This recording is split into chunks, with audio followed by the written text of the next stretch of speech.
자, 질문 하나 있으니까 질문 풀고 그 다음에 진도 나가도록 할게요. 23쪽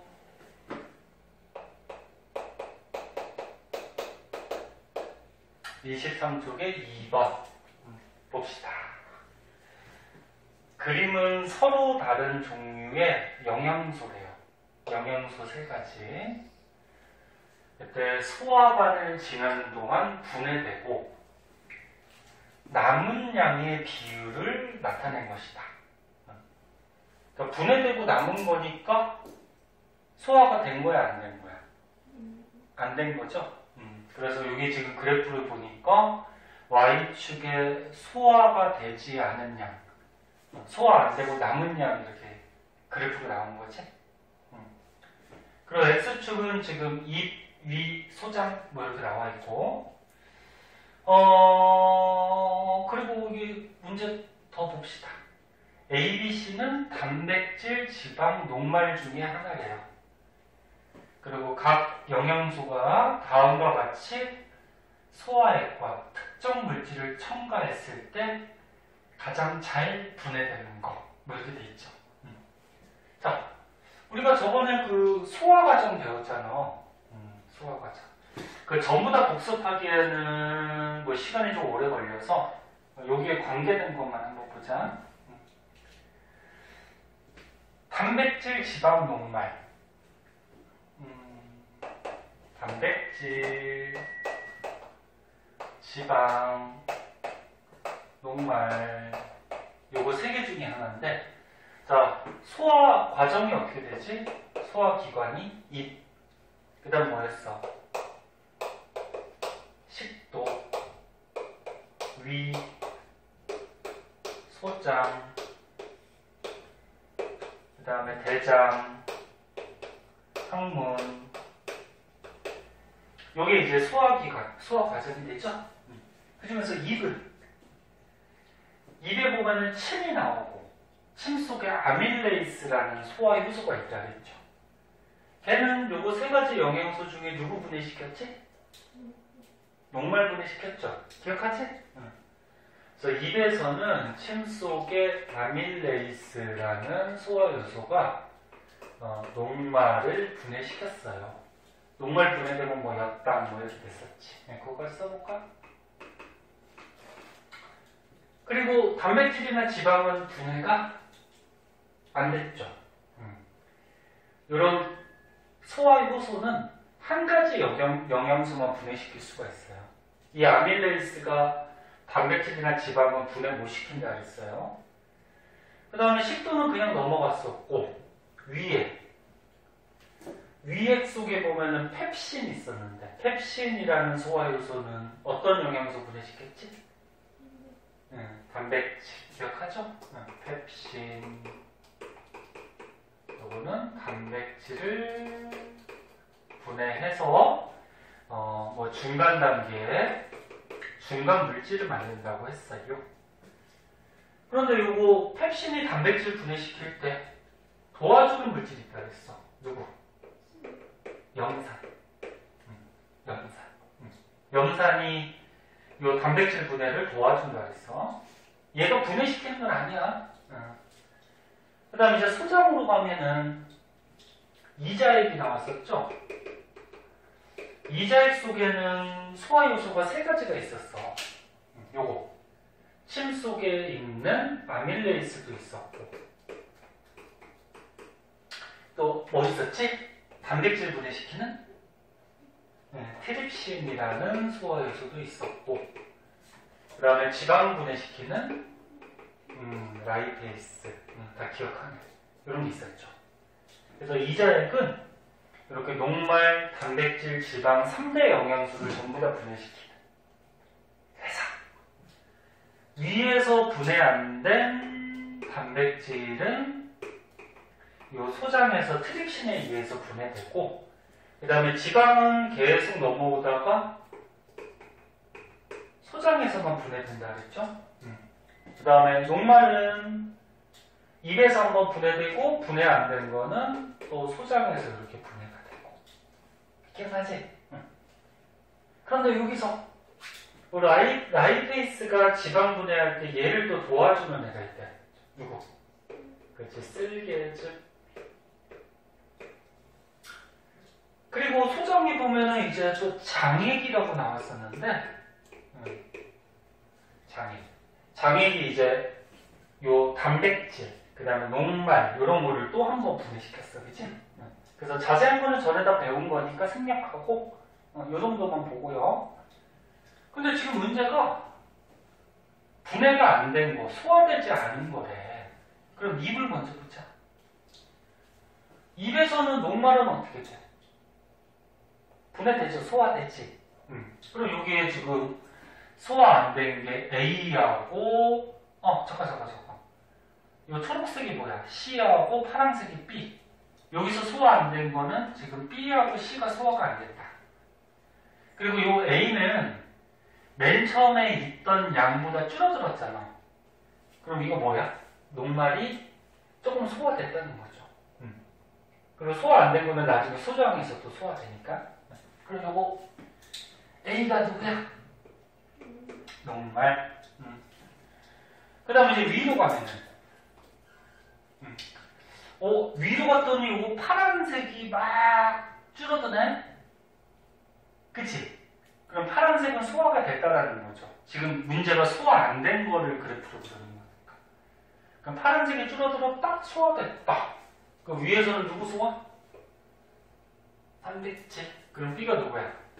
단백질.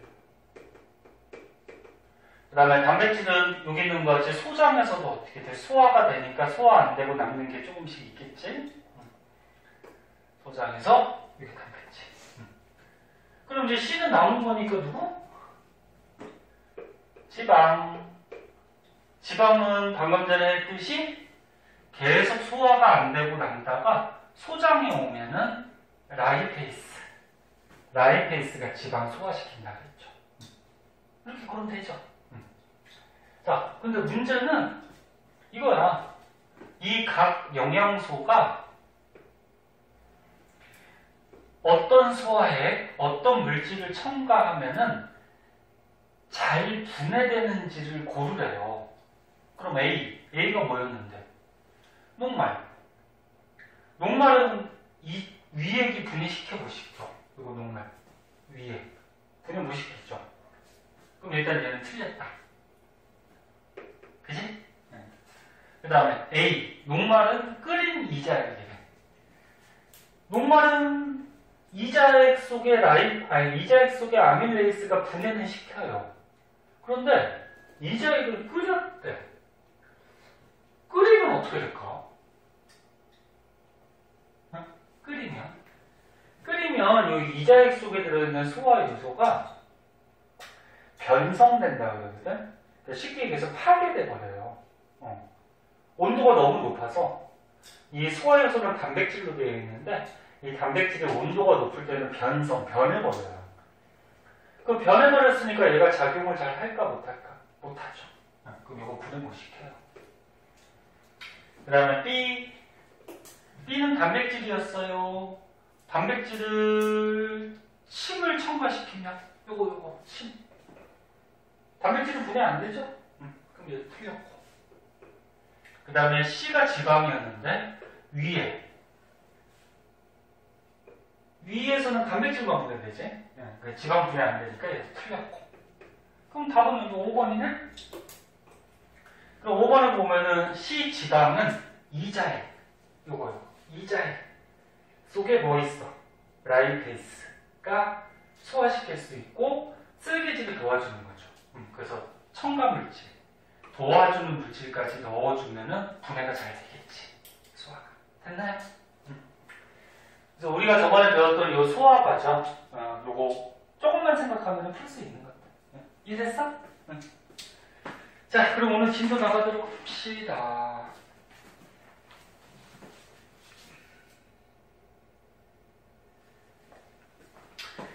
우리가 몇 쪽 할 차례니? 35쪽인가? 26쪽. 저번에 그 순환에서 심장하고 혈액순환까지 했구나. 그치? 오늘 혈액의 성분 한번 보자.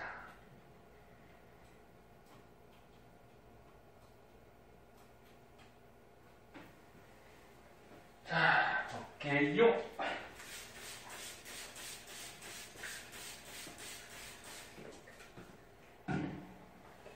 날씨가 이제 좀 서늘해져가지고 감기 안 걸리게 조심하고, 요즘 학생들 보니까 감기 걸리는 학생들 많더라.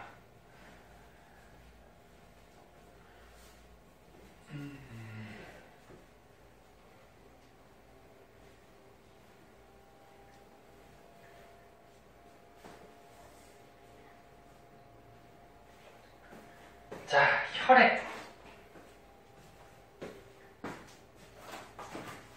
혈액이 피예요. 여기 저번에 배웠는데 사람 몸속에 제일 많은 영양소가 누구라 그랬지? 영양소. 물이 제일 많잖아, 물. 그치? 물이 몸의 한 3분의 2 정도, 거의 막 70%가 물로 돼 있다 그랬는데, 오늘 배우는 혈액도 어때? 물이잖아. 그 속에, 혈액 속에 고체 물질도 들어있긴 하지만, 전체적으로 봐서 이제 액체, 물이죠. 자, 혈액. 혈액을 뽑아가지고 이렇게 현미경으로 관찰을 하면은 여러 가지 안에 고체 물질들이 들어있어요. 그때 크게 혈액은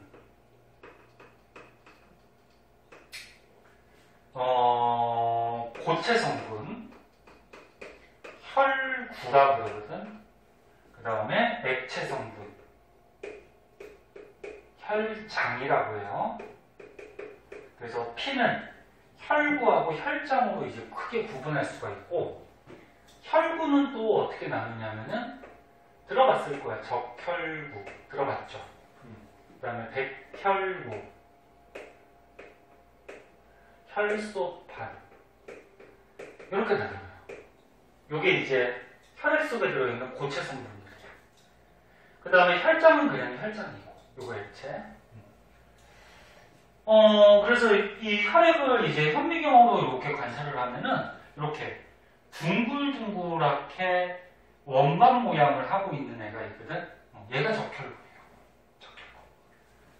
자, 그래서 여기다 쓰면, 자, 적혈구는 모양은 일단 원반 모양이라고 해. 약간 도넛 같이 생겼는데, 원반 모양의 적혈구가 있고, 혈액 속에 요 혈구가 세 가지라 그랬지? 요 혈구 중에 얘가 가장 많아요. 적혈구가. 그리고 얘가 하는 가장 중요한 작용이 있는데, 적혈구 속에 헤모글로빈이라는 물질이 있어요. 헤모글로빈 들어봤니 혹시? 못 들어봤어? 응. 헤모글로빈이라고 있는데 얘가 색깔이 붉은색일 거예요. 얘가 붉은색? 그러면 적혈구가 붉은색 띠겠죠. 그래서 피가, 혈액이 붉은색을 띠게 돼요. 근데 얘가 어떤 기능을 하냐면은 산소를 운반해주는 역할을 해요. 산소를. 그리고 우리가 숨을 쉬면은 폐 속으로 산소가 들어가지. 그러면 간단하게 여기다 그리면, 아이고, 여기 코가 간지럽냐? 자, 폐에 산소가 들어가면 산소 원소 기호가 O2죠. 앞에서 우리 배웠듯이. 그러면 이제 오늘 조금 뒤에서 자세하게 배울 건데, 폐에서 이렇게 공기가 들어있는 주머니 같은 게 있어요. 그래서 이제 폐포라 그러는데, 폐포 주위에 모세혈관들이 위치하고 있거든. 그럼 모세혈관 속에 이렇게 원반 모양의 적혈구들이 흘러다녀요. 그럼 폐에 있는 산소를 이 적혈구가 흡수해. 누가? 적혈구 안에 있는 누구? 헤모글로빈이 흡수를 해요. 그래가지고 혈관을 따라서 이동을 해서 우리 몸의 세포를 이제 조직세포라 그러죠. 그러니까 우리 몸의 조직에 있는 세포다 그런 얘기야. 조직세포로 가서 이 적혈구 헤모글로빈이 갖고 있던 산소를 이렇게 세포들한테 줘요. 이렇게. 그래서 결국적으로 적혈구의 헤모글로빈은 산소를 흡수해서 이동해서 필요한 세포들한테 이렇게 공급하는 역할이에요.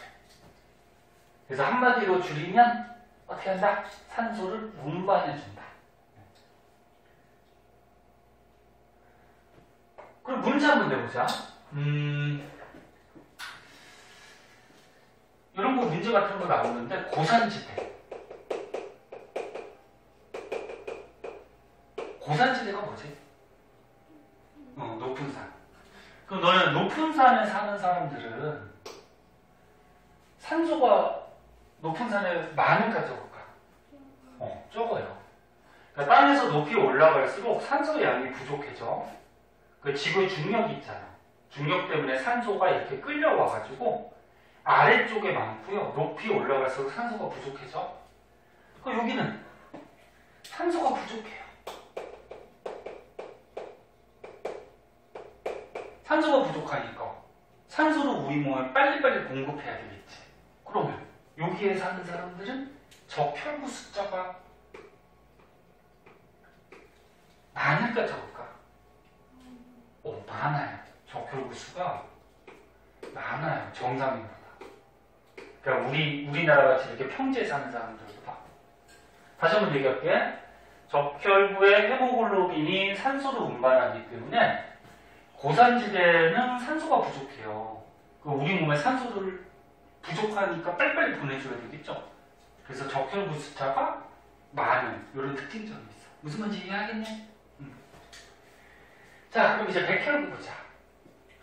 자, 백혈구는 지금 여기 현미경으로 봤을 때 이렇게 좀 둥글둥글해. 그리고 혈구 중에 크기가 가장 커요. 세포거든? 세포 가운데에 핵이 있어요. 핵이 있고 크기가 가장 크고 하는 역할은 식균작용이라고 해서 이게 무슨 말인지 아니? 식균작용? 균을 먹는 거야. 그래서 우리 몸에 뭐 세균이나 뭐 바이러스 이런 병원체들이 들어오면은 걔네들을 잡아먹어서 죽여주는 역할을 해요. 그리고 너는 지금 공기 중이나 뭐 책상이나 연필이나 이런 데다 세균 바이러스들이 막 묻어 있거든? 그럼 우리 몸속에 막 들어갈 거 아니야. 근데 병에 자주 걸리진 않잖아. 그럼 얘네들이 어떻게? 잡아먹어서 죽여주는 거야. 좀 자세한 건 이제 고등학교 과정에서 배우거든. 어떻게 죽이고 막 이런 것들은. 네. 그래서 백혈구 하는 역할은 이렇게 세균 같은 거 잡아먹는, 병원체를 잡아먹는 그런 식균 작용을 한다. 그 다음에 이제 혈소판. 혈소판은 여기 보면 지금 크기가 굉장히 작아요. 현미경으로 잘 안 보여. 너무 작아서. 근데 얘를 뭐 하냐면은, 피가 났을 때, 혈액을 응고시켜서 피가 계속 나오는 것을 막아줘요. 그러니까 피부에 여기 피부가 있어. 만약에 뭐에 찔려갖고 여기서 피가 나와. 모세혈관이 뭐 찢어지거나 그래서 피가 이렇게 나오면은 몸 안에 있던 피가 계속 빠져나오면 되니 아니니? 그러면 과다출혈로 죽겠지.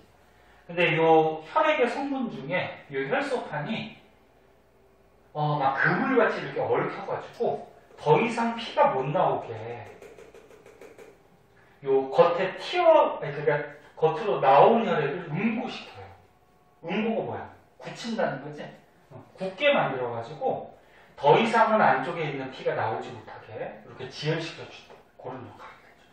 자, 그래서 지금 혈액 속에 고체 성분, 혈구의 중요한 특징점에 대해서 알아봤고, 그 다음에 이제 혈장은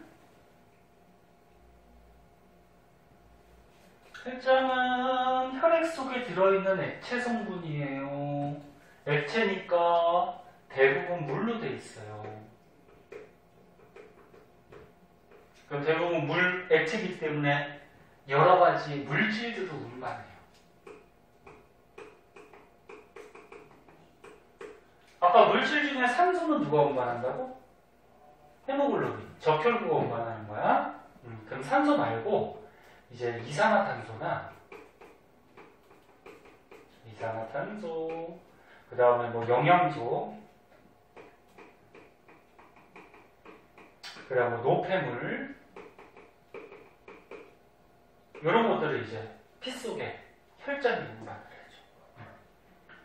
그리고 또 한 가지 알아두면은, 혈액 속에 요거 고체 성분, 혈구가 한 45% 정도 들어있고요. 혈장이 한 55% 정도 들어있거든? 그러니까 요거 두 개 합해서 전체 100% 했니? 응. 근데 이 혈장, 대부분 물이라고 했잖아. 요 물 때문에 우리 몸의 체온을 유지하는데 굉장히 도움을 줘요. 너네 바깥에 지금 춥거나 덥거나 하는 체온은 몇 도 정도로 유지가 되죠? 36.5도 정도, 그치? 사람마다 약간 달라. 36.5도보다 조금 높은 사람도 있고 조금 낮은 사람도 있는데 대부분 36.5도. 그러면 체온이 유지하는데 이 혈장이 왜 중요한 역할을 하냐면은 요거는 이제 2학년 뒷부분에서 한번 배우는데 물이 비열이 크거든. 아직 안 배웠잖아, 그치? 비열, 그치? 그래서 뒤에서 한번 배워. 비열이 큰데 비열이 큰 물질은 온도가 잘 안 변해요.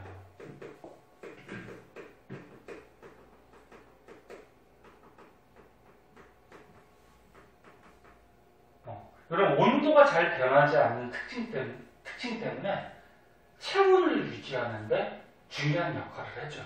피 속의 액체 성분, 혈장이. 선생님, 물을 불 가지고 가열하면 온도가 변하잖아요. 근데 여기서 말하는 건 뭐냐면, 물은 다른 물질에 비해서 온도가 잘 안 변한다. 예를 들어서, 예를 들어서 이렇게 비커에다가, 하나는 뭐 금속 조각을 넣었어. 하나는 여기다가 뭐 모래를 넣었어요. 그리고 하나는 물을 넣었어. 그리고 똑같은 불로 막 가열해. 그럼 금속하고 모래하고 물 중에 누가 가장 먼저 뜨거워질 것 같니? 금속은 금세 뜨거워져요. 그 다음은 누가 또 뜨거워질 것 같아? 모래.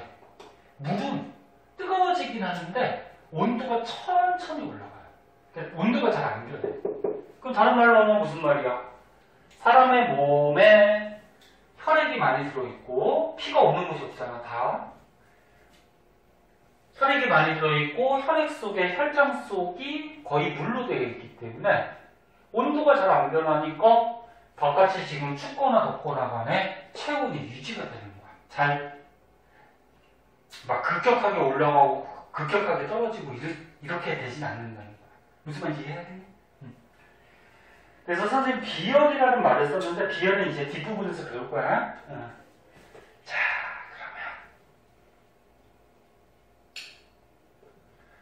그러면 이게 이제 혈액의 중요한 특징점이 되고 나머지 추가적인 거 이렇게 한번 보자. 혈액을 시험관에 담아가지고 원심분리라고 있거든. 원심분리가 뭐냐면 혈액을 담았어. 그 다음에 요 시험관을 원심분리기라고 있어. 거기다 딱 넣고 스위치를 딱 누르면 그 기계 안에서 이 시험관이 막 빠른 속도로 막 돌아가요. 막 돌아가니까 무거운 게 바깥쪽으로 막 밀려. 그래서 아래쪽에 무거운 성분이 가라앉아요. 고체가 무겁겠니? 액체가 무겁겠니? 고체가 좀 무겁겠지, 그지? 그래서 원심분리시키는 혈액을 무거운 고체 혈구가 밑으로 가라앉고 가벼운 액체 혈장은 위로 떠요. 그래서 요 양을 측정했더니 혈장이 조금 많아. 뭐 이런 것도 참고서 봐야겠고. 그 다음에 또 추가적으로 이것도 한번 볼까? 봐봐. 너네 상처가 났다는 거는 피부가 약간 틈이 생겼다는 거야. 찢어졌다는 거야. 그럼 그 틈으로 세균들이 어떻게 될까? 막 들어올 수 있어요. 그럼 상처가 나면은 몸에 세균들이 침입할 수가 있어. 그럼 아까 세균 죽여주는 애가 누구였지? 혈액 속에서? 백혈구였지. 얘가 세균 죽였잖아, 그치? 그러면 몸에 세균이 들어왔어. 그럼 걔를 죽이기 위해서 백혈구 숫자가 많아질까 적어질까? 많아져요. 그러니까 몸에 평소보다 세균이 많아졌으니까 백혈구 숫자가 증가해서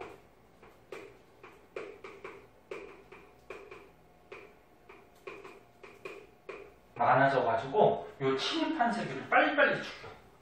그래서 만약에 어디가 아파서 병원에 왔어. 응? 아파서 병원에 왔는데 병원 가면 혈액 검사 많이 하지. 피 검사, 그치? 그 혈액을 뽑아서 검사하는 이유가 뭐냐면 이런 이유도 있어요. 혈액 속의 백혈구가 정상인보다 많더래, 그 사람이. 그럼 정상인보다 백혈구 숫자가 많다라는 거는 그 사람 몸에 세균이 침입했다는 거지. 그래서 어떤 세균이 침입했는지 그런 것도 조사를 하고, 그래서 어디가 이 세균 때문에 더 아픈지 뭐 이런 것도 조사를 하고, 그렇게 해서 이제 치료약을 주는 거예요. 무슨 말인지 이해하니? 네. 선생님 책에 없는 것까지도 얘기했는데 저런 거 다 알아두세요. 자, 그래서 혈액 각 성분이 하는 기능 좀 알아봤고요. 선생님 사진 찍어서 남겨주면은 저기 집에 가서 한 번씩 보지? 진짜지? 심심할 때 한 번씩 보면서 복습하세요.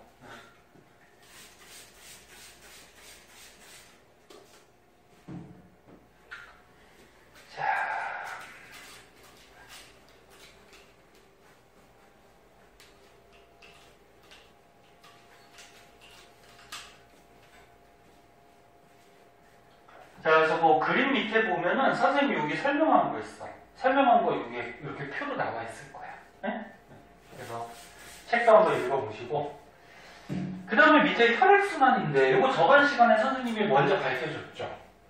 기억나니? 조금 어려운데. 기억나? 그래? 그럼 물어볼게. 응? 진짜로 기억나? 여기 조금 헷갈렸죠. 배우긴 했는데 단어들도 조금 어렵고. 자, 요거 복습하고 그 다음에 넘어갈게요. 조금 어려우니까.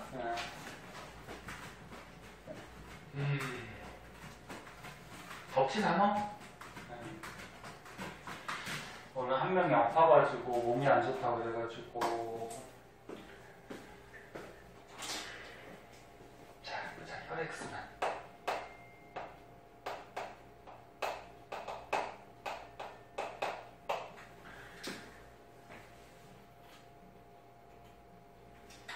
자, 이렇게 뭐 표같이 또는 이런 그림, 이런 거 이제 문제 같은 데 자주 나오고, 이걸 어떻게 알아요? 선생님이 간단하게 연습장에 몇 번 그리면은 머릿속에 남아가지고 여러 가지 문제들 쉽게 풀 수 있을 거예요.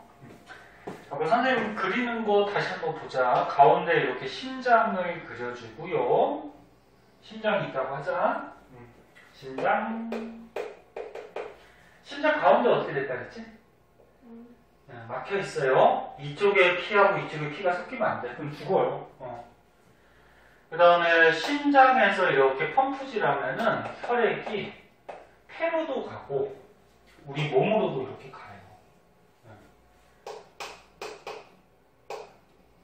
몸으로도 이렇게 가는데, 자, 심장에서 혈액이 들어있는 방이 크게 4개 있다 했어. 간단하게 그리는 거. 위에가 뭐였지? 조그만 방? 심방이었죠. 심방. 헷갈려. 밑에가 뭐야? 심실. 위에가 심방, 밑에가 심실. 그래서 사람은 이심방, 이심실로 되어 있다고 했고, 헷갈리면 이렇게 방실, 방실 뭐 이렇게 뭐 그렇게 하든지. 이쪽이 뭐지? 우야자야. 아니다.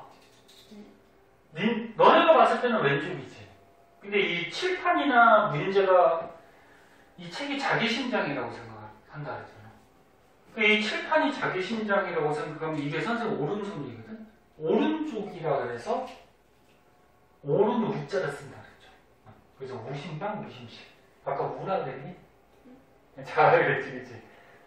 그러니까 효린이가 보는 쪽으로 하는 거 아니야. 볼 때는 왼쪽이지만 이게 자기 심장이라고 생각하면 오른쪽이 돼요. 응? 그럼 이쪽은 어떻게 돼? 자기 심장이라고 생각하면 왼쪽이 되지, 왼쪽. 그럼 뭐야? 좌심방, 좌심실. 자, 그러면 심장이 수축하면은 요 심실이 수축해서 피가 쫙 나가요. 심장에서 혈액이 나가는 혈관, 동맥이야, 정맥이야? 그치, 동맥. 심장에서 피가 나가는 혈관, 동맥이었고, 근데 여기 우심실에서 나간 혈액은 폐로 간다고 그랬어요. 그럼 폐로 가니까 무슨 동맥? 폐동맥. 그 다음에 여기 좌심실에서 나간 혈액은 우리 몸으로 이렇게 간다 그랬어. 몸으로 가는 거 뭐? 대동맥. 그럼 이제 혈액이 폐로 갔다가 다시 또 심장으로 이렇게 들어오죠. 그 다음에 몸으로 갔다가 다시 심장으로 이렇게 들어와요. 그러면 심장으로 들어오는 혈액, 혈관. 이 뭐야? 정맥. 심장으로 들어오는 혈관, 정맥. 근데 얘는 폐에서 들어오니까 뭐? 대정맥. 얘는 몸에서 들어오니까 대정맥. 기억나지? 자, 이렇게 혈액이 막 순환해. 혈액이 순환하는데. 그럼 폐로 혈액이 순환하는 게 폐순환이에요. 폐순환. 여기 나온 거 같지? 폐순환. 그럼 폐순환의 과정은 어떻게 되지? 우심실, 폐동맥, 폐정맥, 좌심방. 여기까지가 이게 폐순환이죠. 그럼 우리 몸으로 혈액이 순환하는 건 뭐라 그래? 온몸 순환. 온몸 순환은 좌심실. 그 다음 뭐야? 대동맥, 온몸, 대정맥, 우심방. 됐니? 요 순서 외우려고 그러면 되게 헷갈려. 그래서 그림으로 생각을 해봐야 돼. 그럼 혈액순환 왜 할까? 우리 열심히 하고 조금 쉬자잉? 혈액순환을 왜 하니?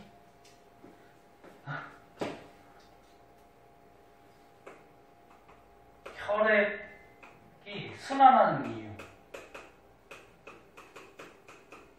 요거 저번 시간에 안 가르쳐줬나? 안 가르쳐준 것 같아요. 야, 피가 왜 순환해?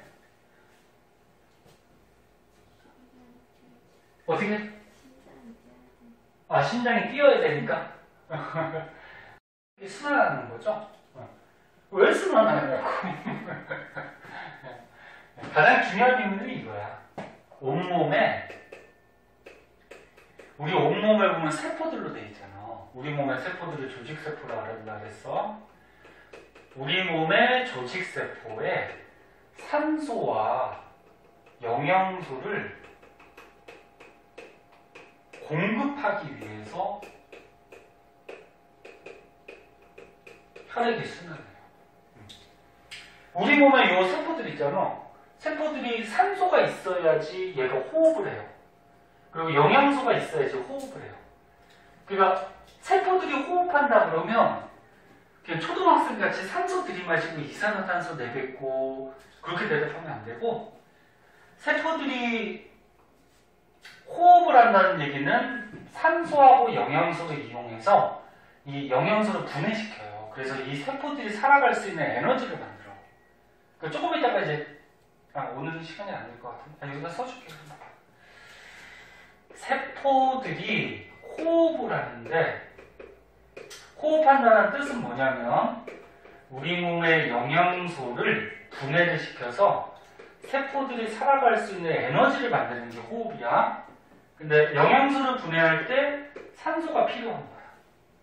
그리고 에너지를 내고 이제 노폐물이 이산화탄소 뭐 이런 게 나와요. 물 같은 거. 세포들이 이렇게 에너지를 내면서 호흡을 해야지 살아갈 수가 있어. 그렇지 않으면 세포들 죽어요. 이렇게 호흡하려면 뭐가 필요해? 영양소하고 산소가 필요하지. 그럼 얘를 혈액이 순환해서 우리 몸의 세포들한테 주는 거지. 그러면 산소는? 영양소부터 할까? 영양소는 우리 저번 시간에 배웠듯이 소화 과정에 의해서 영양소를 소화시켜서 우리 몸의 혈액에다가 공급시켜주는 거야. 그럼 산소는? 여기 폐. 폐에서 숨을 쉴 때 산소가 들어오지. 그러면 산소를 가지고 심장으로 가서 펌프질 하면은 온몸으로 가죠? 그리고 온몸의 세포들한테 혈액 속에 뭘 공급해? 산소를 공급하는 거야. 그리고 중간에 소화 과정에서 이제 영양소도 공급하고. 그러면 이 세포들이 세포호흡을 해요. 그럼 뭐가 나와? 이산화탄소나 그 밖에 노폐물들이 나오거든? 그러면 이 이산화탄소나 노폐물은 다시 혈액이 받아서 몸 밖으로 이제 내보내게 돼요. 그 중에서 이산화탄소는 어떻게 돼요? 혈액이 가지고 다시 폐로 와가지고 우리가 숨을 쉴 때 바깥쪽으로 빼주는 거지. 이해됐니? 그래서 다시 한번 보면 혈액이 온몸의 구석구석을 순환하는 이유는 온몸의 조직세포들이 세포호흡을 할 수 있게 산소와 영양소를 공급하는 거야. 오케이? 자, 그리고 저번에 이런 거 한번 배웠어. 여기를 뚝 잘랐을 때, 뚝 반을 잘랐을 때 이 오른쪽에 있는 피들은 산소가 풍부하니 부족하니? 풍부하죠. 왜? 산소를 받아가지고 산소 가지고서 가서 주는 거잖아. 그치? 그럼 이쪽의 피들은 산소가 풍부해. 산소가 풍부한 피들을 뭐라 그랬지? 동맥혈이라 그랬어. 동맥혈이라 그래서 동맥만 얘기하는 게 아니라 그랬어. 산소가 풍부한 피. 그럼 동맥혈이 흐르는 곳은 폐정맥, 대동맥, 좌심박, 좌심실이 동맥혈이 흐르는 거야. 그럼 이쪽 왼쪽은 산소가 풍부하니 부족하니? 여기 부족하죠. 왜? 산소를 세포들한테 줬잖아요. 그치? 그럼 여기 나가는 혈액들은 산소가 부족하죠. 산소 부족한 피는 뭐라 그랬지? 그렇지, 정맥혈. 그래서 정맥혈이 흐르는 곳은 대정맥, 우심박, 우심실, 폐동맥. 이런 데가 정맥혈이에요. 기억나? 기억난다 그랬어. 다음에 또 물어보면 대답할 수 있어야 돼. 자, 오른쪽에 문제 풀었었나 우리? 하나도 안 했나? 그거 기본 문제니까 풀어보자. 그리고 뒤에 있는 문제는 숙제. 그거 빨리 풀어봅시다.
다음 얘기하세요.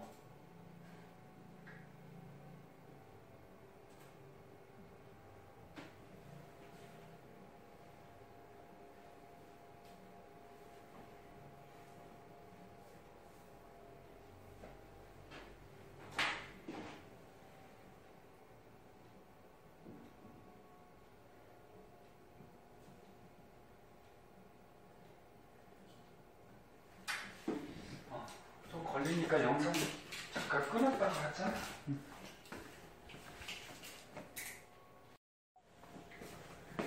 자, 그 다음 장에 보세요. 다음 장에 실험이 하나 나오는데, 이거 간단하게 보고. 자, 이 실험은 뭐냐면 혈액을 관찰하는 실험이야. 처음에 혈액을 요 체열층 같은 거, 체열기 아니? 이렇게 똑딱 누르면 여기 핀 살짝 해갖고 피 조금 나오고. 몰라? 아무튼 혈액을 체열층으로 조금 이렇게 유리판 위에다가 얹어놓고 덮개 유리로 비스듬하게 이렇게 밀어가지고 덮어주고요. 그 다음에 지금 일단 덮지는 않네. 그러니까 덮개 유리로 혈액을 좀 밀어내면서 얇게 펴요. 왜 피냐면은 혈액이 이렇게 덩어리로 뭉쳐져 있으면 현미경으로 관찰하면 막 겹쳐 보일 거 아니야. 그래서 여기 있는 것 같이 혈구가 터지지 않게 살짝 이렇게 밀어내요. 밀어내고 그 다음에 에탄올을 한두 방울 이렇게 떨어뜨리거든. 그 에탄올을 이 혈액에다가 떨어뜨리는 이유는 뭐냐면 이 약품이 세포 모양을 변형시키지 않고 살아있는 상태로 유지할 수 있게 도와주거든. 이렇게 살아있는 상태로 유지하는 방법을 고정한다 그래. 그래서 얘를 떨어뜨려주고 그 다음에 이제 염색약으로 염색을 시키는데 염색약으로 염색을 잘 안 시키면은 요 혈액 속에 들어있는 이 적혈구랑 백혈구가 잘 보이지 않아요. 그래서 보통 김사액이라고 해서 얘 색깔이 약간 푸른색이죠? 푸른색. 뭐 보라색이라고 해도 상관없고 그래서 푸른색, 보라색을 띠는데 이 염색약을 한두 방울 떨어뜨리면은 혈액 안에 있는 이런 적혈구나 백혈구가 염색이 돼요. 그러고서 이제 덮개유리 덮고 현미경으로 관찰하면은 적혈구, 백혈구 같은 게 좀 보이고 혈소판은 아까 전에 얘기했듯이 너무 크기가 어때? 작아서 거의 안 보여요. 잘 안 보이고. 자, 그럼 여기서 보니까 적혈구가 더 많니? 백혈구가 더 많니? 적혈구가 더 많아요. 그래서 혈구 중에는 적혈구가 가장 많다. 그래서 이렇게 해서 혈액 관찰하는 건데 밑에 있는 문제 풀어올 수 있을 거예요. 그래서 풀어오시고 그럼 숙제 어디까지? 어디까지 숙제냐? 다 배웠으니까 33쪽까지? 그지? 33쪽까지 풀어오시고 자, 호흡으로 넘어갑시다. 자, 호흡.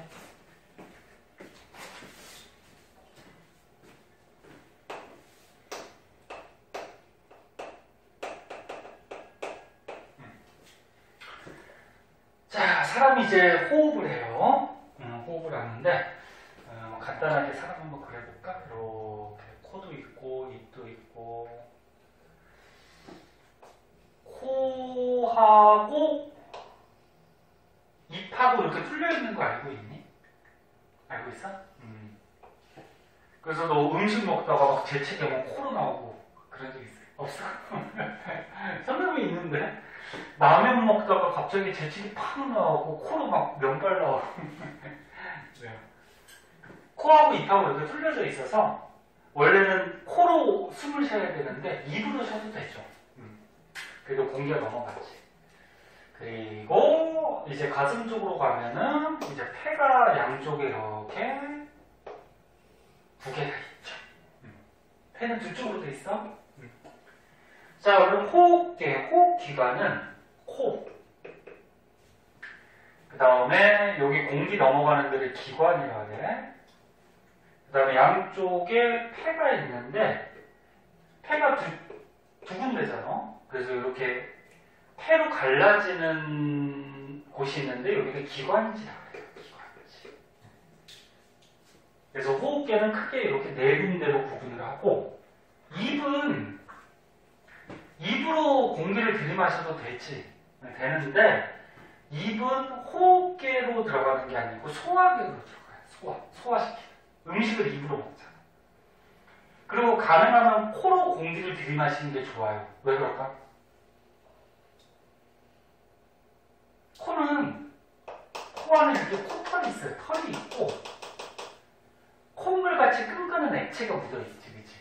그 점액질 물질이라고 하는데 봐봐. 코로 공기는 기체죠.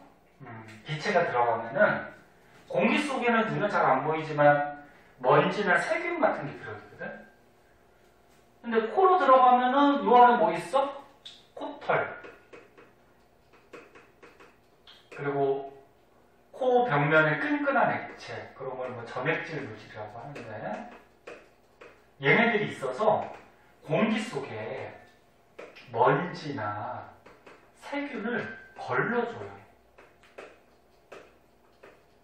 먼지나 세균이 코 속으로 들어가면 코털에 걸리겠죠? 그 다음에 끈끈한 액체 달라붙겠지? 그래서 걸러줘요. 이 먼지 세균들이 코 속에서 굳으면 뭐가 되는 거야? 코딱지들이 묻죠. 코딱지. 그 코딱지는 잘 후벼갖고 버려야 되고 어떤 꼬마에서 보니까 뭐 코딱지 빼가지고 막 입으로 먹고 그러는데 그러지 안 그러지? 자, 그래서 먼지나 세균을 얘네들이 걸러주고 혹시 덥니? 에어컨 틀어줘? 괜찮아? 근데 여기 기관으로 넘어가는데 식도하고 기관은 달라. 식도는 음식물이 넘어가는 곳이고 기관은 이제 공기가 넘어가는 곳이야. 기관에도 이렇게 미세하게 털이 있어요. 이 털을 뭐라 그러냐면 섬모라 그래. 섬모.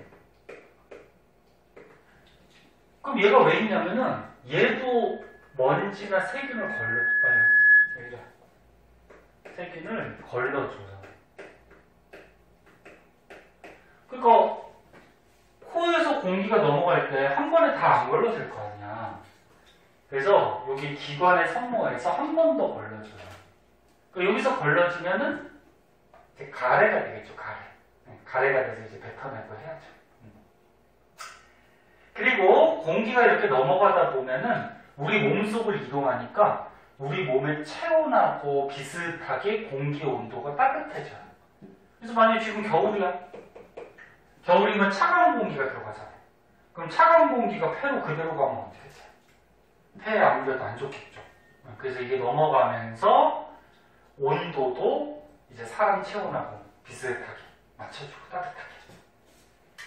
그 다음에 기관지는 그냥 폐가 양쪽에 있기 때문에 그냥 갈래길이라고 생각하면 돼. 자, 그럼 이제 중요한 건 폐인데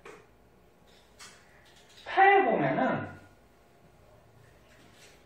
조금 이따가 그림 뭐지 볼까?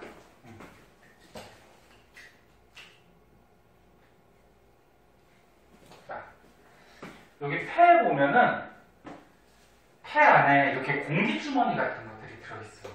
공기주머니. 요거는 이제 폐포라 그래. 폐포라는 공기가 들어있는 공기주머니가 있어요. 공기주머니. 근데 지금 폐포가 어때? 포도송이 같이 굉장히 많죠. 이런 거는 뭐 일상생활에서 뭐 허파과리 뭐 그렇게도 얘기하는데 폐를 허파라고도 얘기해요. 일상생활에서. 그래서 이런 폐포가 이 폐 안에 무수히 많아요. 굉장히 많아. 그래서 공기를 많이 저장할 수가 있겠죠. 공기주머니가 있는데 폐포로 돼 있어서 좋은 점이 있어요. 뭐냐면 그냥 폐가 밋밋한 것보다 이렇게 포도송이 같이 둥글둥글 폐포로 되어 있으면 생각을 해봐. 이렇게 매끈한 것보다 둥글둥글 폐포로 되어 있으면 겉의 면적이 어떻지? 넓어지죠. 표면적이. 그래서 폐포로 되어 있어서 좋은 점은 표면적을 넓혀서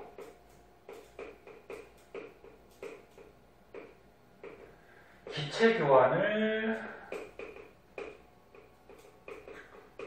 효율적으로 할 수 있다는 장점이 있어요. 그러니까 이제 조금 이따 할 텐데 요 폐포의 기체하고 모세혈관의 기체들이 막 교환되거든. 근데 이렇게 표면적이 작은 것보다 표면적이 넓으면 이렇게 여러 군데서 막 기체들을 교환하는 쪽이죠. 그치? 네. 자, 그래서 일단 여기까지 다시 봐봐. 폐는 폐포라는 공기주머니로 되어 있고 폐포로 되어 있기 때문에 표면적을 넓혀서 기체 교환을 효율적으로 할 수 있도록 그렇게 도와주는 거다. 그럼 이제 폐포가 나왔으니까 폐포를 좀 확대해서 한번 보자. 확대해서 한번 볼게요.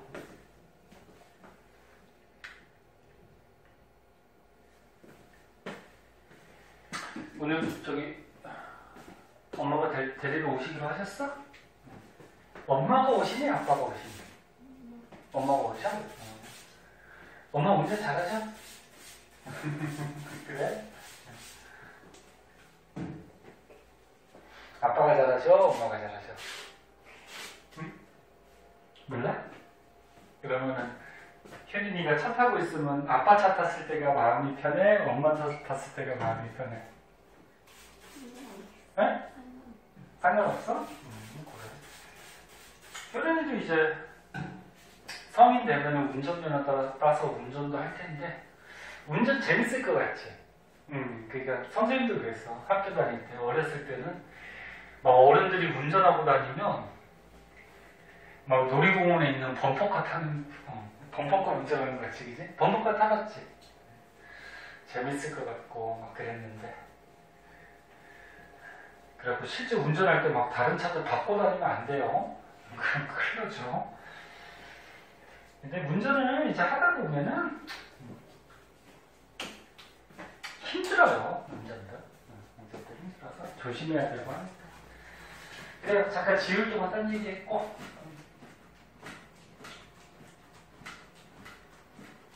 자, 보자. 폐포가 여기 간단하게 나왔는데 좀 크게 나온 그림이 여기에는 없네요.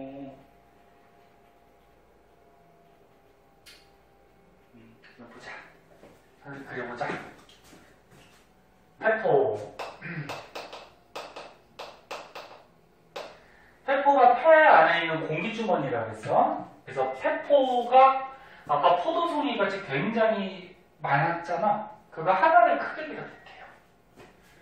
하나를 크게 그려보면, 자, 요게 이제 폐 안에 있는 공기주머니 폐포라고 하자.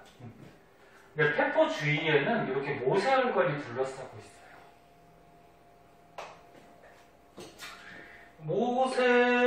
모세혈관은 일단 가느다란 굉장히 작은 혈관이지. 그래서 저번 시간에 그 혈관들 특징점들 배웠잖아. 자, 그럼 여기 이제 폐포가 있고요. 그때 폐로 이렇게 들어오는 피가 있어. 선생님 아까 혈액순환 복습하면서 가르쳐줬어. 심장에서 혈액이 쭉 나가서 폐로 간다 그랬지. 심장에서 나가니까 동맥이고 폐로 가니까 무슨 동맥? 폐동맥. 그래서 심장에서 혈액이 나오면 폐동맥을 따라서 폐로 와요. 이해가 됐니? 그 다음에 이제 모세혈관을 거쳐서 다시 이제 심장으로 가요. 그럼 폐를 거쳐서 심장으로 들어가는 혈관, 그렇지, 폐전맥이 되겠지. 그치. 그럼 이제 우리가 이렇게 숨을 쉴 때 뭐가 나가지? 이산화탄소를 보통 내보내죠? 그리고 뭘 이렇게 흡수하지? 그치, 산소. 그럼 이 이산화탄소는 우리 몸에서 생긴 노폐물이야. 그러니까 내보내야 돼. 그래서 몸에서 이렇게 생긴 노폐물을 가지고 와서 이 모세혈관에서 폐포 쪽으로 이산화탄소를 넣어줘요. 그럼 우리가 숨을 쉴 때 바깥쪽으로 빼는 거야. 그러면 산소는 어떻게? 다시 혈액이 받아가는 거지. 그래서 이 폐포에서는 이렇게 이산화탄소, 산소, 기체 교환을 하거든. 근데 여기서 이제 중요한 거 있어. 여기다 쓸까? 세포에서 기체를 교환하는 원리가 있는데, 지금 기체들을 교환하지? 네, 그 원리가 뭐냐면 확산이라는 현상이에요. 확산. 확산은 일상생활에서도 가끔 쓰거든. 확산된다는 건 무슨 말이니? 그렇지, 퍼진다. 이제 퍼지는 건데, 많은 쪽에서, 그러니까 농도가 진한 곳, 많은 쪽에서 적은 쪽으로 어떤 이런 물질들이 퍼져나가는 것을 확산이라고 해. 잘 봐, 내려라. 확산. 우리 몸에서 세포들이, 아까 세포하고 나면 노폐물 이산화탄소가 나와. 그럼 이산화탄소를 가지고 폐로 와요. 그러면 혈액 속에 이산화탄소가 많이 들어있어. 폐는 혈액보다는 이산화탄소가 적어. 그럼 많은 쪽에서 적은 쪽으로 어떻게? 확산 현상으로 이산화탄소를 내보내는 거야. 이해했니? 응. 그러면 산소는? 우리가 숨을 쉬면은 요 공기주머니 폐포 속에 산소가 많이 있어요. 그럼 혈액 속에는 어떻게 돼? 우리 몸을 다 돌고서 왔기 때문에 혈액 속에 산소는 좀 부족하겠지. 그래서 이것도 어떻게 돼? 많은 쪽에서 적은 쪽으로 무슨 현상? 확산 현상으로 산소가 공급이 되는 거야. 이해됐니? 그래서 공기가 이렇게 이동한다는 얘기는 이쪽이 많은 쪽, 이쪽이 적은 쪽. 이쪽이 많은 쪽, 이쪽이 적은 쪽. 그래서 많은 쪽에서 적은 쪽으로 이런 기체들이 이동하는 거 확산이라고 얘기해요. 자, 그러면 여기 폐동맥은 산소가 풍부한 거야, 산소가 부족한 거야? 부족하지. 네. 몸에 산소 공급하고서 이산화탄소 가지고 오는 피니까. 그치? 그럼 산소가 부족한 피는 아까 뭐라 했지? 동맥혈, 정맥혈. 그렇지. 여기는 정맥혈을 이루는 거지. 다시 얘기하지만 정맥혈은 정맥이 아니야. 요 안에 산소가 부족한 피가 흐르는 거죠. 그럼 여기서 어떻게 돼? 폐포에서 산소를 가지고 다시 몸으로 가잖아. 그럼 이쪽 나가는 피는 어떻게 돼? 산소가 풍부하겠다. 그럼 산소가 풍부한 피는 뭐라 그러니? 그렇지, 동맥혈이야. 여긴 동맥혈. 오케이? 이해됐어? 네. 그리고 한 가지 더 하면 이 폐포는 공기주머니인데 이 공기주머니에 있는 세포가 만약에 여러 겹으로 돼 있으면, 그러니까 만약에 이 폐포 벽이 두꺼워 여러 겹으로 돼 있어. 그럼 기체들을 잘 교환할 수 있을까 없을까? 없어요. 그래서 이 폐포는 보통 얇은 한두 겹 정도의 세포들로 되어 있어요. 그래서 기체들을 교환할 수 있겠죠? 됐나요? 됐어? 여기까지? 자, 그러면은 선생님이 설명 안 한 거 여기 추가적으로 한번 보도록 하자. 자, 지겨워. 봐봐. 자, 코털하고 끈끈한 액체가 먼지 세균 아까 걸러준다 그랬고, 그지? 기관하고 기관지 있었는데, 기관에 또 성모라는 털이 있어서 얘도 먼지 세균 걸린다고 했고, 그리고 기관지는 뭐 갈래길 그렇게 생각하면 되고, 폐는 가슴의 좌우에 한 개씩 있고요. 여기 가슴에 폐 있어. 폐 겉에 뼈 있죠. 이거 무슨 뼈라고 그러지? 갈비뼈. 갈비뼈가 보호하고 있어요, 폐를. 폐가 중요하니까. 갈비뼈가 뭐 폐만 보호하는 건 아니고 심장하고 뭐 위 이런 것도 보호하지, 그지? 그거 폐 밑에 보면은 막이 있는데 가로막이라는 게 있어. 그러니까 폐가 이렇게 있으면 앞에는 갈비뼈 있죠. 그리고 폐 여기 밑에는 이렇게 가로막이라는 막이 있어요. 그런데 중요한 게 여기서 또 한 가지가 나와요. 폐는 근육이 없어요. 근육이 있어야지 스스로 움직이거든. 이런 팔 같은 경우는 어떻게 돼? 근육이 있으니까 움직이지. 선생님 말랐지만 근육은 있어. 근육이 없는 사람은 없어요. 예, 근육 때문에 움직이고, 저번에 배운 심장은 근육이 있을 거 없어. 심장벽에. 심장 움직여 안 움직여? 심장 막 이렇게 박동하잖아. 움직이잖아. 요 벽에 근육이 있을 거 없을까? 있어요. 그 근육의 힘으로 얘가 움직이는 거야, 이렇게. 근데 폐는 근육이 없어요. 그래서 스스로 움직일 수가 없어. 수축한다는 게 쪼그라든다는 얘기고 이완은 늘어난다는 얘기야. 근데 폐가 어떻게 될까? 움직여요. 야, 공기가 들어가면 어떻게 되니? 폐가 커질까 작아질까? 커지겠죠. 공기가 들어왔으니까. 이제. 그 다음에 공기가 나가면 폐가 작아지겠죠. 그럼 폐도 움직이네?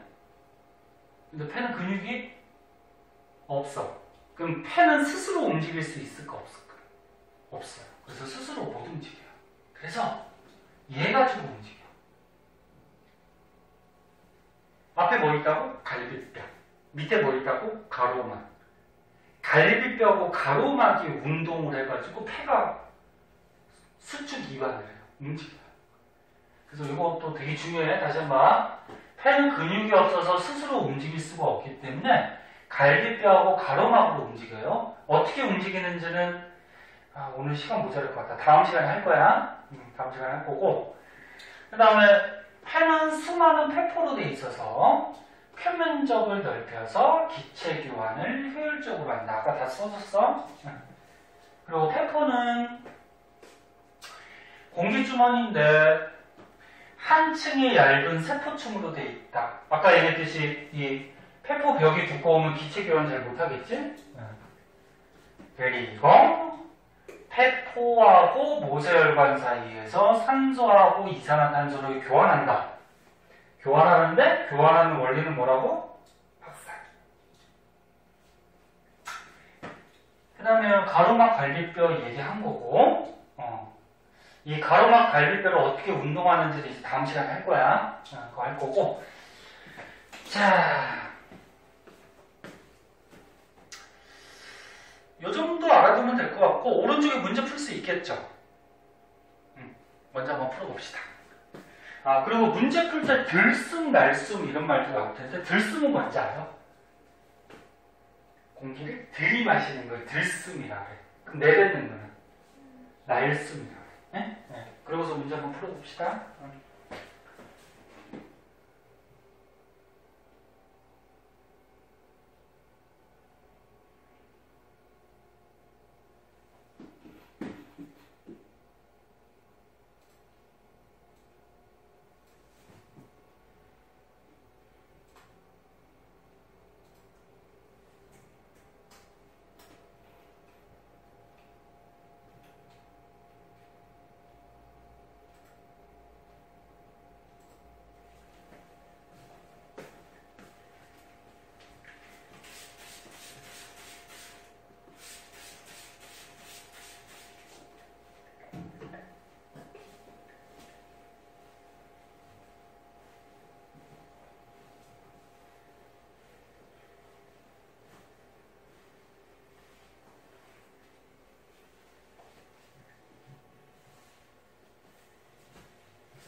다 했으면 얘기하세요.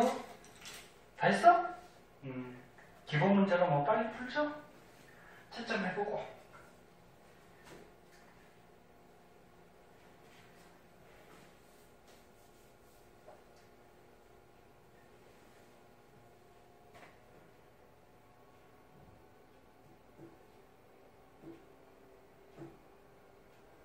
오, 다 맞았네?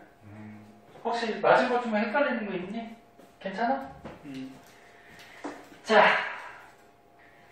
그 다음에 표정 그렇게 짓지 마. 왜 안 끝내줘요? 그런 거 아니야? 시간 조금 남았으니까. 그 다음 장에 이제 호흡 운동이라 그래가지고, 아까 얘기한 호흡 원리가 나오는데, 잠깐만, 이걸 할까?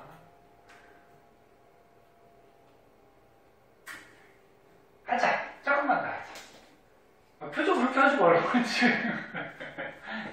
마스크 써서 잘 안 보이게 해가지고, 선생님 눈 보면 알아. 우리 그만 끝내지, 왜. 자, 보자. 간단하게 조금만 볼게요. 자, 호흡 운동. 다시 한번 얘기하면은 폐는 근육이 있다 없다? 폐는 근육이 없다. 그래서 스스로 운동을 하지 못한다. 그럼 누구 가지고 운동한다고? 갈비뼈하고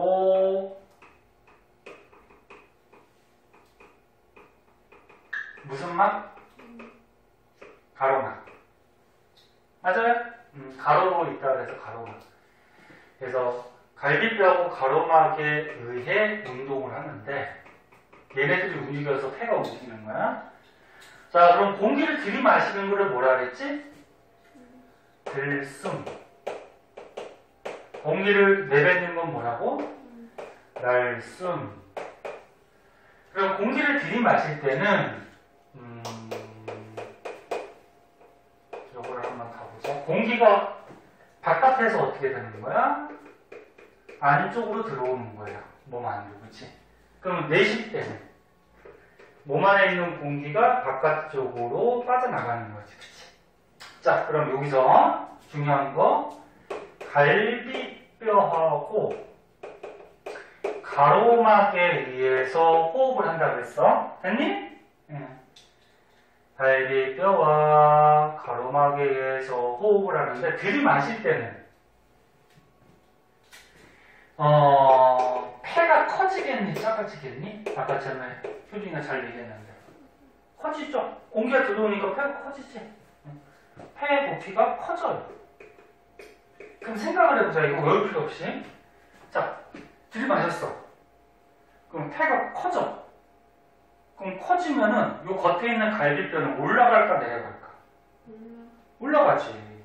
공기가 이렇게 들어오면은 안에 있는 폐가 커지니까 요 겉에 있는 갈비뼈가 올라가겠지. 그럼 밑에 있는 요 가로막 보자. 폐가 커져.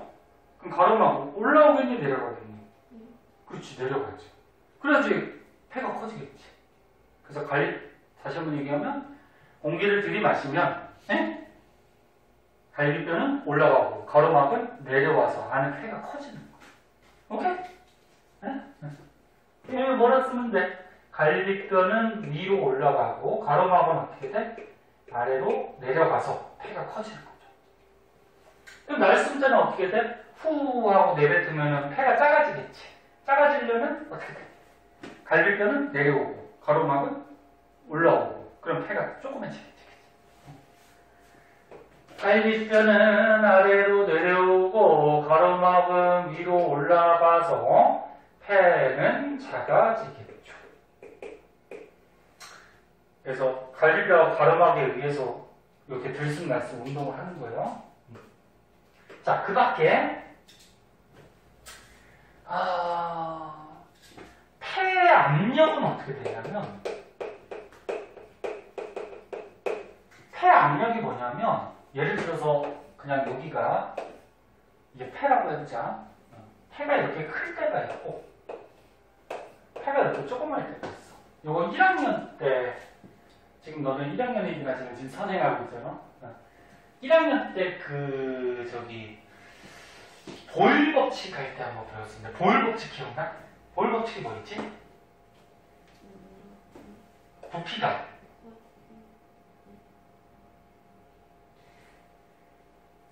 그럼 저렇게 생각하자. 그 보일 법칙에 압력을 가하면 부피가 작아진다 뭐 이런 거 있잖아. 그러면 그거랑도 약간 관련이 있는데 그럼 생각을 해봐. 요 안에 공기가 들어있어. 폐라고 하고 공기가 뭐 이렇게 들어있는데 얘네들이 벽을 이렇게 운동하면서 치고 있지. 이런 입자들, 분자들은 끊임없이 운동을 해요. 그럼 얘네들도 이렇게 벽을 치고 있어. 그러면 벽 치는 횟수가 왼쪽하고 오른쪽 중에 어떤 게 벽을 더 자주 치니? 오른쪽이 공간이 조그마니까 이 안에 공기들이 벽을 자주자주 막 부딪히겠지. 그럼 벽에 가해지는 압력이 얘가 더 센 거야. 그래서 들숨은 어떻게 돼? 폐가 커졌지. 이렇게 커진 상태이기 때문에 이게 들숨이라고 그러면 얘 날숨. 폐가 커진 상태니까 이 안에 들어있는 공기가 벽을 치는 횟수가 적어져. 그래서 압력이 어떻게 되냐면 낮아져요. 감소해요. 응? 근데 날숨은 공기가 후 빠져나가면 폐가 작아지잖아. 그치? 그럼 그 안에 들어있는 공기가 벽을 치는 횟수가 증가하니까 벽에 가해진 압력이 어떻게 된다? 높아져. 이거 이해할 수 있겠니?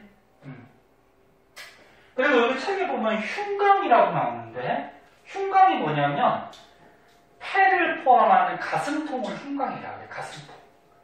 응? 폐를 포함하는 이 가슴통. 그래서 그냥 요거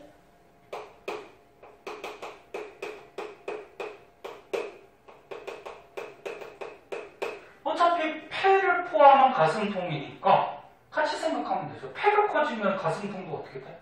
커지겠죠. 그치? 그럼 폐의 압력이 낮아지면 가슴통의 압력도 어떻게 돼? 낮아지겠죠. 이렇게 생각합니다. 요거 이해할 수 있겠니? 네. 그래서 오늘은 1분 넘었네. 자, 오늘은 여기까지 하고요. 다음 시간에 여기 이어서 조금 더 하고 다음 단으로 넘어가도록 할게요. 그럼 앞에 거 숙제다. 배운 데까지. 고생하셨습니다.